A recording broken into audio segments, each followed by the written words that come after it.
sur ces questions, on n'a pas un problème avec l'islam, on a un problème avec l'islam politique, qui veut prendre le contrôle de la société.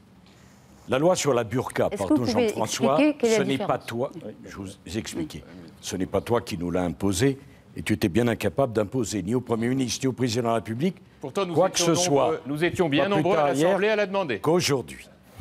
Je propose sur la loi sur la burqa, je propose, Bruno, pas d'en faire un délit, je propose que toute personne qui ne respecte pas la loi sur l'interdiction de la burqa se voit supprimer les allocations familiales et les allocations sociales.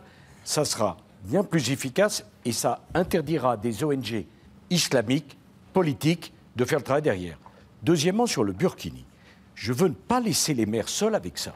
Cette affaire de burkini est beaucoup plus grave qu'on ne le dit.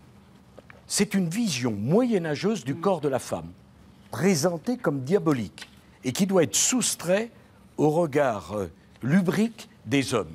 On est chez les fous. Le combat de l'égalité de l'homme et de la femme, c'est un combat français. Au nom de la laïcité française ou au nom de l'égalité homme-femme? Au nom de l'égalité entre les hommes et les femmes.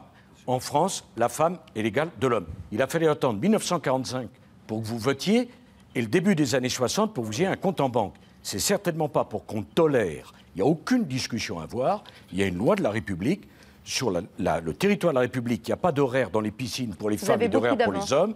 On ne choisit pas le sexe de son médecin et on ne porte pas le burkini. Il faut conclure, Nicolas Sarkozy, vous êtes très en avance. D'accord, mais si on veut aller dans des pays où les femmes n'ont pas le droit de conduire, eh ben on n'a qu'à y aller. Ici, c'est la France.